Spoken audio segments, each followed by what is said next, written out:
정말로 여러분이 읽으면은 지적인 희열과 지적 챌린지를 할 수 있는 완벽한 책이 나왔다.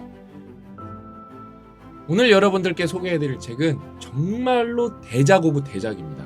바로 존 메이너드 케인스. 벽돌책이라서 무거운데 800쪽이 넘어갔고, 이 책은 정말 대작입니다. 2008년 노벨 경제학상 수상자죠. 폴 크루거번이 뭐라고 그냥 간단하게 한 줄로 평을 했냐면은 엄청나게 유익한 책이다. 그 다음에 이제 군 리즈 레이팅을 보면은 4점 넘기 진짜 힘들어요. 근데 4.45. 2020년에 뉴욕타임즈 올해의 책이고 이코노미스트도 올해의 책이에요. 그 다음에 2021년에 힐먼상을 받았고, 그 다음에 뭐 전미도서 비평가협회상 최종 후보, 컨딜 역사상 후보, 이것도 다 휩쓴 책이에요. 정말로 대작. 근데 감수를 홍춘옥 박사님이 해주셨는데 진짜 인생책이다. 저 놀랬어요. 그분이 최고 다독가잖아. 인생책 얘기 잘 안 나오거든요. 그래서 저 얘기를 의심할 정도로 책이 훌륭하긴 한데 인생책 얘기 나오기 쉽지 않은데 이게 인생책이라고. 그럴만해요. 이 책은 뭐냐면은 현대 경제사. 케인즈가 주인공으로서 어떻게 이 천재 한 명이 세계의 역사에 이렇게 많이 관여를 하고 우리 삶에 영향을 이렇게 많이 줬을까? 좀 놀라울 정도야 이거. 케인즈가 없었으면 우리 삶이 어떻게 됐을까요? 케인즈가 없었으면 여러분의 주식 계좌가 지금 어떻게 됐을까요? 과정 없이. 그러면서 이거는 경제사와 역사가 합쳐져 있고, 개인사, 케인즈라는 천재의 삶이 되게 독특하거든요. 되게 역설적이고. 되게 독특해요. 이 책은 냉정하게 말해서 정말 어려워요. 여러분이 좀 경제 배경 지식도 있어야 되고, 그 다음에 철학적인 좀 어떤 백그라운드도 있으면 되게 읽기 수월한데, 그래도 저는 이악 물고 무조건 다 읽어야 된다고 생각해요. 저 개인적으로는 대신 그쪽 분야의 책 치고는 되게 술술 읽히는 편이에요. 맞아요. 되게 재밌고. 여러분이 이제 웬만하면 요즘에 경제에는 관심이 없는 사람이 없기 때문에 그렇지. 경제 얘기가 나올 때 그때는 막 정말로 통찰이 어마어마한 데가 완전 술술 읽힐 정도예요. 그리고 2008년이라 최근 코로나 이후의 상황을 대비시켜 보면 좀 더 이해하기 쉬우실 것 같습니다. 뒤부터 갑니다. 500쪽부터 가면은 케인즈가 여러분 죽겠죠? 너무 대단한 사람이 죽었으니까 타임즈의 부고가 실립니다. 타임즈는 케인즈의 부고 기사에 그를 애덤 스미스 일의 가장 위대한 경제학자라고 표현했다. 하지만 이런 극적 찬양도 스미스에 비견할 케인즈나 프톨레마이오스에 비견한 코페르니쿠스처럼 하나의 패러다임을 다른 패러다임으로 바꾼 표현일 뿐 케인즈 같은 사상가를 설명하기에는 부족했다. 여러분 이게 무슨 말이냐면은, 코페르니쿠스는 뭐예요? 천동설에서 지동설로 세상의 원리를 올바르게 바로잡은 사람이잖아요. 케인즈는 단순히 그 원리만 올바르게 바른 잡은 사람일 뿐만 아니라요, 이게. 그래서 케인즈는 자신의 경제학 연구에 심리학, 역사학, 정치론을 융합했고 경제학 분야에서 전무후무한 방식으로 금융상황을 주시했다. 케인스처럼 활기차고 다방면에 특출한 삶을 산 사람도 드물었다.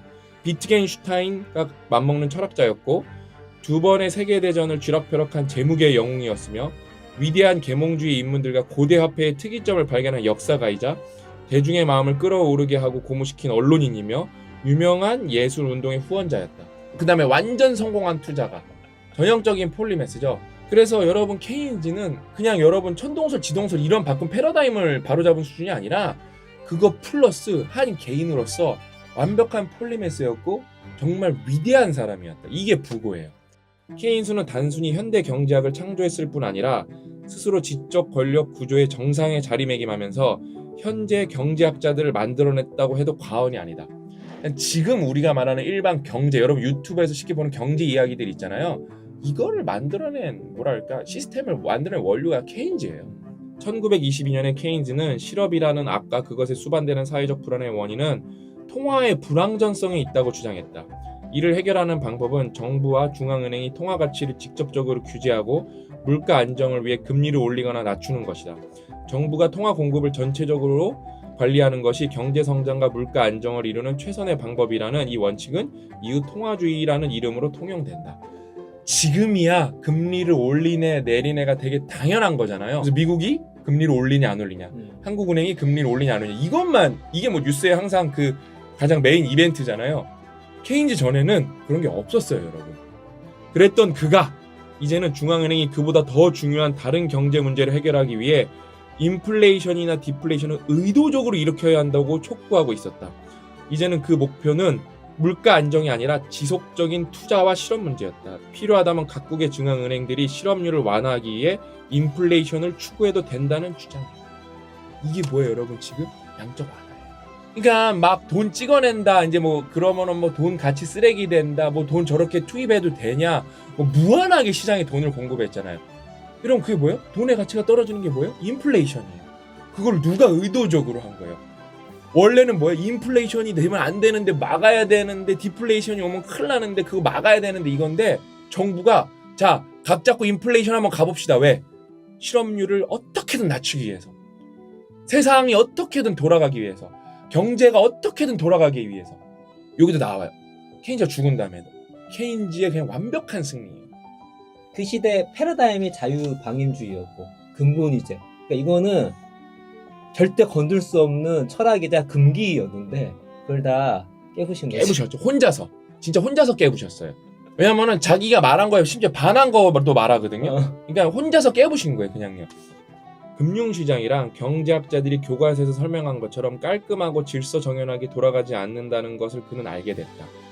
시장 가격의 변동은 개인의 이득을 추구하는 이성적 행위자들의 축적한 지식의 산물이 아니라 불확실한 미래를 헤쳐나가려는 결함을 가진 인간의 판단에 불과했다. 시장 안정은 균형점을 찾는 수요와 공급에 의해서가 아니라 질서, 정당성, 신뢰를 유지하려는 정치 권력에 더 많이 좌우됐다. 이런 교훈이 심각한 위기에만 적용되는 것은 아니다. 시장은 수학 현상이 아닌 사회적 현상이라는 것이 케인즈의 결론이었다. 복잡게니까요, 그렇죠?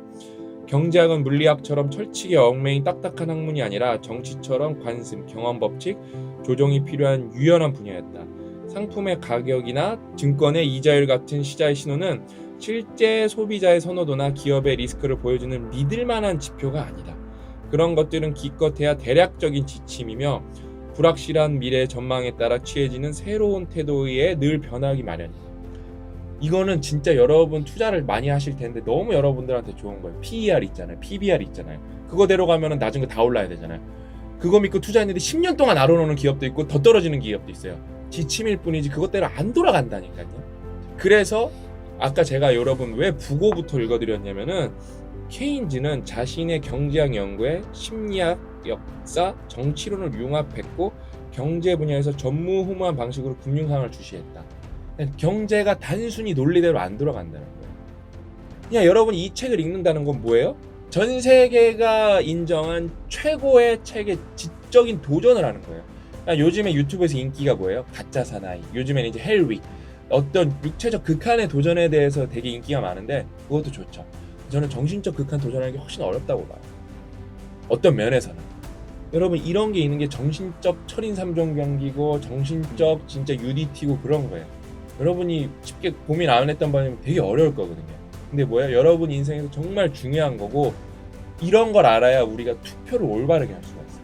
이게 맞는 건가 안 맞는 건가. 왜냐하면 또 어떤 사람은 그럴 거 아니에요. 케인지언이 100% 옳다. 제가 볼 때 100% 옳지 않다니까요. 내부적 문제가 있다니까요. 그거에 대해서 또 그때그때 마이크로로 떼와야 된다니까요. 그냥 어려운 부분은 어렵게 그냥 읽으면 되고 그냥 경제 부분은 여러분 술술 읽히는 부분이 많을 거예요. 고민을 많이 해보신 분들은. 그러면서 진짜 우리는 케인즈의 시스템 속에서 살고 있구나. 케인즈가 없었다면 우리는 지금 이 풍요를 누릴 수가 있을까?